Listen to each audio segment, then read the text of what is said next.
Аздоев Мухтар Исаевич – это одно из многих имен ингушских героев, которое забыто и известно немногим. Житель селения Ахкиюрт пригородного района Северной Осетии. Еще до начала Великой Отечественной войны добровольцем ушел на военную службу в Красной армии. Сегодня историю военных подвигов по крупицам собирает его дочь Айша Аздоева. Мой отец ушел добровольно в армию в 1939-1940 году.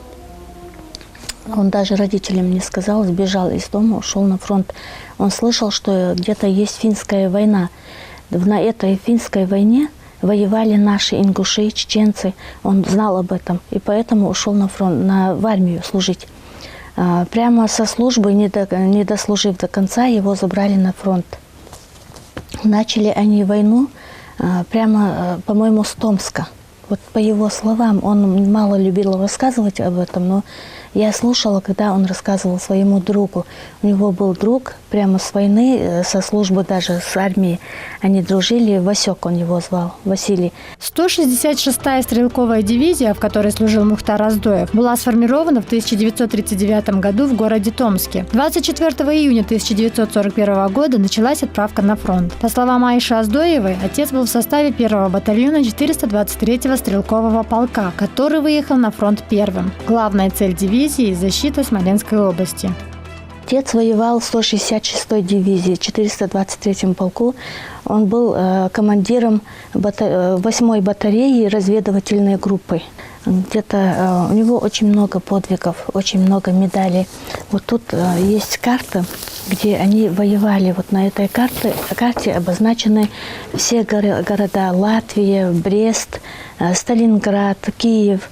Он прошел под Смоленском, очень ожесточенные бои шли. Вот я помню, я даже списала вот с одной книги «Огненная руда»,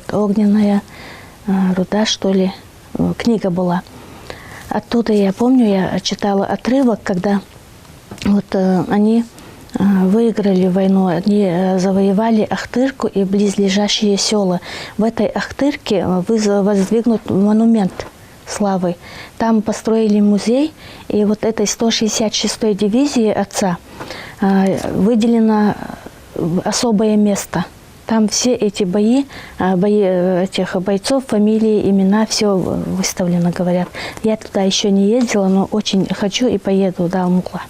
Из сослуживцев Мухтара Аздоева мало кто остался в живых. Айша вспоминает разговоры отца с друзьями и по этим скудным сведениям пытается восстановить картину его военной жизни. По ее словам, это нужно не ей, а народу, чтобы подрастающее поколение знало, сколько было героев и какие подвиги они совершали. Военная энциклопедия, там было написано, что в 1944 году, когда отца уже в то время, он спас из поля боя, вынес раненого политрука. И при этом подорвал себе ногу на мине. Истекая кровью, он перенес его в окоп, закрыл собой и спас. Он и политрук этот остались живы, но отцу ампутировали ногу, за что его вы отправили домой. Это в 1944 году. Это было в августе, где, кажется, в августе. Я все вспомнить не могу. И этот политрук подарил ему именной пистолет, которого отец до конца своей жизни носил с собой. Вот когда майоры, милиции, все должны были после работы оставлять оружие на работе, то мой отец мог на стене повесить этот пистолет, и он у него висел. Никто ему за это не это. Я помню, в 1942 году он рассказывал этому Василию, как они вспоминали оба. Они рыли окопы. Это было под утро. И неожиданно, они даже не думали, что они могут, нахлынули самолеты фашистские, начали бомбить поле. Поле, где не было даже укрыться, где ни деревьев, ничего не было. Вот на этом поле взорвавшаяся рядом бомба засыпала отца землей. И он некоторое время, долгое время лежал без сознания. Когда в себя пришел, он слышал голоса бойцов, которые собирали после боя мертвых, чтобы похоронить в одной могиле. И раненых они отвозили в госпиталь. Вот когда отец слышал все это, но сдвинуться с места не мог. Его придавила земля сильно. И вот этот Васек, он тогда не был его другом, он просто служил с ним, ушел в армию вместе. Он кричал, что Мухтар стоял здесь, последнее время я его видел вот в этом месте, я и не уйду без него. Другие бойцы говорили, что нам некогда, нам надо раненых увезти, нам надо уходить. А этот Василий сказал, я не уйду без Мухтара. И они нашли его на 3-й день только. Под землей выкопали. Также нескольких человек тоже, и мертвых, и живого одного. Вот, отец 8 дней лежал в больнице, в госпитале. И чтобы вот, быть с этим Василием, он сбежал с госпиталя, ушел на фронт с ними, на Западный фронт. Наград у Мухтара Оздоева было много, по словам его дочери, но все осталось в старом доме в Казахстане, который продали. Что произошло с личными вещами отца, Айша не знает. Все, что ей удалось сохранить, это военный альбом и несколько фотографий. Вот этот альбом и фотографии, есть еще мелкие фотографии, но я в основном, чтобы награды вам показать, отделила эти портреты. Все, что осталось в данный момент, все, что есть у меня от отца. И все, вот тут в альбоме этом, все боевые действия их, все, где они воевали, в каких городах, какие города они завоевывали, освобождали от боя. Тут есть даже сколько людей, они, где-то я читала в этом альбоме, что они взяли пленных. Один раз мой отец тоже попадал в плен. Немец его отпустил, вы поверите? Немец освободил, вот 2 человека их было, на разведку пошли по 2, их поймали. Но один немец отпустил их. За это они видели даже, что его немцы бьют. Он отпустил их, освободил. Вот этот альбом, в этом альбоме все служащие в этой его дивизии, все однополчане его, 423-го полка, с его батальона, где он командиром был разведывательной группы, все разведчики. Я их всех не знаю, но все бросила в интернет, буду искать, кто есть кто. Айша Оздоева делает запросы в архивные службы Казахстана. К настоящему времени она получила подтверждение только одной награды, но говорит, что будет искать и восстановит все военные награды отца, потому что это история не только ее семьи, но и всего народа. Я хочу вам зачитаю, наверное, приказ об одном ордене, вот то, что мне прислали из военкомата. Это было... Да, я делала запрос в Жамбуле, я даже ездила туда. Но там мало что сохранилось, потому что после смерти отца, у меня отец умер в 95-м году, после смерти они этот архив убирают, но не полностью убирают, а он сохраняется в Москве, в Подольске. Вот.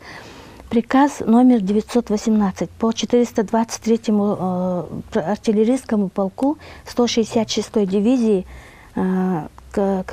Калининский фронт, 20 августа 1943 года.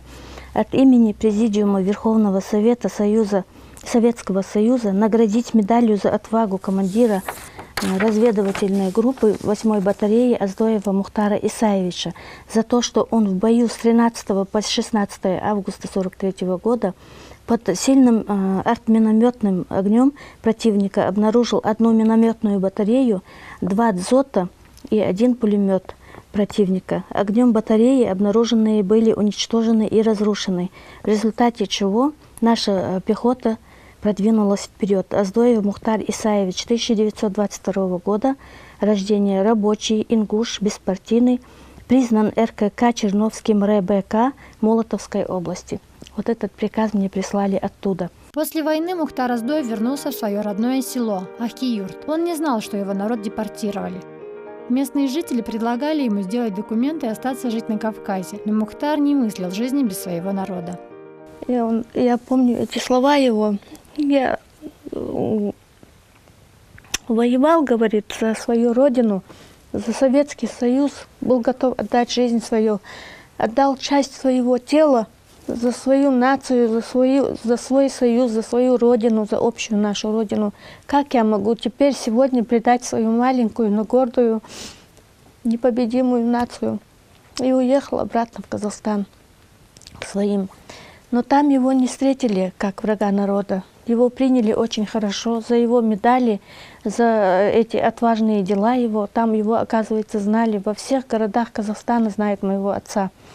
Его очень хорошо приняли, обеспечили его жильем, дали ему грузовую машину, устроили на работу завскладом. Он долгое время работал завскладом.